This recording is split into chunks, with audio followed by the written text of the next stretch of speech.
Fala galera, tudo bom, gente? Ó, é que não existe um autor, né, que a UERJ tenha colocado para que vocês tivessem pelo menos o mínimo de contato com eles, que não seja incrível, sabe? E mais um aqui, José Saramago, para quem vai fazer a discursiva de língua portuguesa, mas para quem não vai fazer, deveria conhecer pelo menos alguma obra do.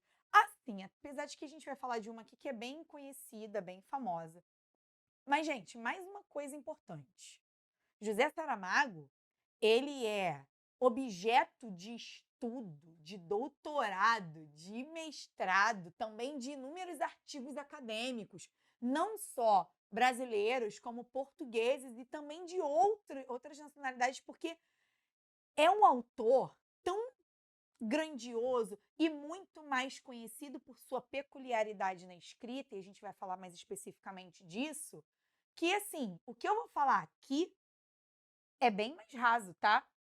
Porque é só para a gente entender essa escolha. Porque quando a gente vai fazer uma prova discursiva de língua portuguesa, a interpretação textual, ela é fundamental. Na verdade, é fundamental para tudo.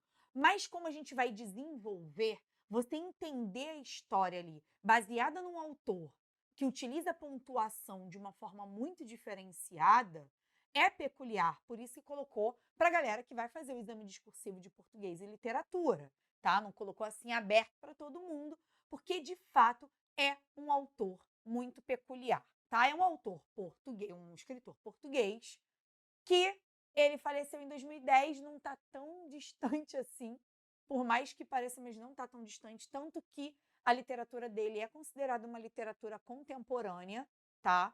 Não tem como não ser, ele faleceu agora, sim, agora em 2010. Tem pouquíssimo tempo. E tem muitas premiações, não tem como não falar disso. Ele foi ganhador do Prêmio Nobel de Literatura com Ensaio sobre a Cegueira, que é sim uma das obras mais famosas, principalmente pela adaptação ao cinema, que inclusive também é um filme excelente. É uma obra excelente, é um filme excelente, que vai tratar, e a gente vai falar disso também, sobre o que o Saramago gosta de tratar nas suas obras e na sua literatura, tá? Suas obras apresentam crítica política e religiosa, sim, tanto que para a seleção dos livros lá, para vocês escolherem, votarem um desses livros, uma das obras é Caim, tá? Que vai trazer ali o olhar de Caim sobre uma mesma história que está na Bíblia. E não é a primeira vez que ele faz isso. Aí a gente vai ter também, eu vou falar um pouquinho mais específico do Evangelho segundo Jesus Cristo, que agora eu recomendo essa leitura. E que se você nunca teve contato com o livro de Saramago, e enfim, começando que Saramago, ele era ateu. Então ele fazia críticas à Igreja Católica o tempo todo. Por ele ser um escritor português e conviver ali com a maioria, né, religiosa do catolicismo, ele vai fazer altas críticas, assim como essa de Queiroz já fazia, ó, há muito tempo. Tanto que o Crime do Padre Amaro é uma crítica assim ferrenha à Igreja Católica. Mas voltando para o Saramago, o que a gente vai ter aqui? Tá? A gente vai ter essas críticas religiosas sendo apontadas, tanto que Saramago ele não tinha medinho, não. Ele enfrentava mesmo, ele falava, eu vou falar, eu vou colocar isso sim. Tanto que o Evangelho, segundo Jesus Cristo, ele foi até impedido pelo governo português de ganhar prêmios. Por quê, gente? Porque a questão religiosa é muito importante. Quando você pega uma obra dessa e você vê Jesus Cristo tendo a divindade dele tirada e colocado como um ser humano, né?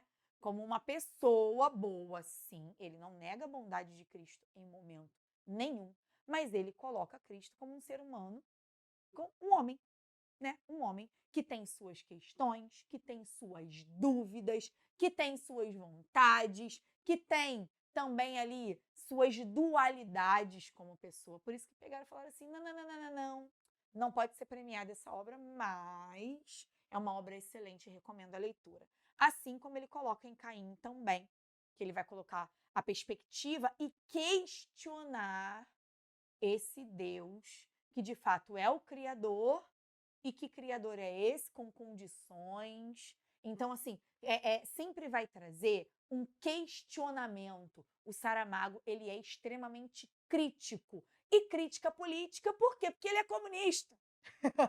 Saramago se filiou ao Partido Comunista Português, gente. Então, qual comunista não vai questionar o capitalismo, não vai questionar a ordem social, não vai questionar a desigualdade social? Saramago ele vai fazer isso o tempo todo, de uma forma muito genial também, tá? Bom, já falei, ensaio sobre a cegueira.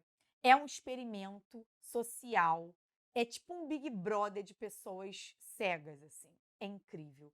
É incrível, tá? Caso você não queira ler o livro, que eu recomendo ler o livro, pelo amor de Deus. Mas a adaptação, se eu não me engano, com a Sônia Braga ou Alice Braga, uma das duas. É a Braga. Eu acho que é com a Alice Braga. E esse filme é muito, muito, muito bom. Inclusive, tem também Ensaio sobre a Loucura. Gente, Saramago tem muitos, muitos livros. Outro livro que está sendo colocado para votação também é Todos os Nomes, que ele vai falar ali sobre a ótica de uma pessoa comum, sobre outras pessoas comuns e como que a gente enxerga a nossa vida. E como que a gente deveria levar a nossa vida e como a gente está levando a nossa vida e quem nós somos no mundo e qual o nosso papel, sempre questionando. O Saramago ele vai te fazer questionar o tempo todo. Não tem como você sair o mesmo depois de ler uma obra do Saramago. Não tem como você sair sem, sabe, aquele, putz, o que eu tô fazendo? Cadê o mundo?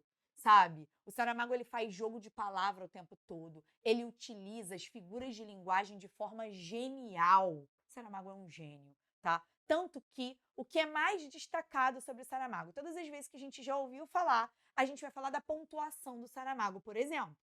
Mas, na verdade, eu acho que a genialidade dele nem tá aí em si. A genialidade do Saramago está em como a gente vai interpretar uma obra que não tem pontuação. Porque ele vai abrir margem para ambiguidade, por exemplo, para mais de uma interpretação. Então, uma mesma obra pode ter assim, óticas diversas e ele consegue fazer isso. Você consegue, por isso que há tantos campos de estudo sobre as obras do Saramago, porque você pode ter mais de uma ótica. Não tem, ele substitui, né, um ponto de interrogação, ele substitui dois pontos, ele substitui um ponto de exclamação pela vírgula, por exemplo. E ali você vê, e aqui era uma interrogação. E por incrível que pareça, tá? Tem muita gente, eu já ouvi isso. Ler Saramago vai ser difícil porque tem que reconhecer a pontuação. Fica fluida. Por incrível que pareça, a leitura fica tão fluida que você consegue, em algum momento, distinguir. Você fala assim, caramba, eu sabia que aqui era uma pergunta. Eu sabia que aqui era uma fala. É impressionante. Ele não faz distinção, por exemplo, da fala de um personagem para o outro. É tudo corrido. Ele não para. É uma leitura que não para assim, ó, ponto, aí vem o outro personagem, ponto. Não, isso não acontece. E de forma impressionante, eu posso falar isso pela minha primeira reação ao contato com uma obra de Saramago, que foi que você consegue. É impressionante como você consegue acompanhar a obra, a mudança de fala, a mudança de personagem ali, tá? Então, ele vai trazer esse trabalho em comum com a linguagem, e é em comum mesmo, é uma característica específica desse autor, e a UERJ trouxe aqui pra gente, para que a gente tivesse contato, então, escolha muito bem. Tem também uma das outras opções que eu acabei não falando, que é A Jangada de Pedra, que vai falar sobre muitas crises existenciais e questionamentos sobre isolamento do mundo, sobre identidade, sobre a utopia de todos no mundo vivermos em paz, harmonia, homem, mulher, natureza, que a gente não precisa de fato se destruir e sim se unir. E por que que uns excluem e outros não? O cara é comunista, né? Ele vai fazer esse tipo de questionamento. E sempre de uma forma metafórica. Então, assim, para ler Saramago tem que ir de coração aberto, tá? Então, ficamos por aqui. Grande beijo. Tchau, gente.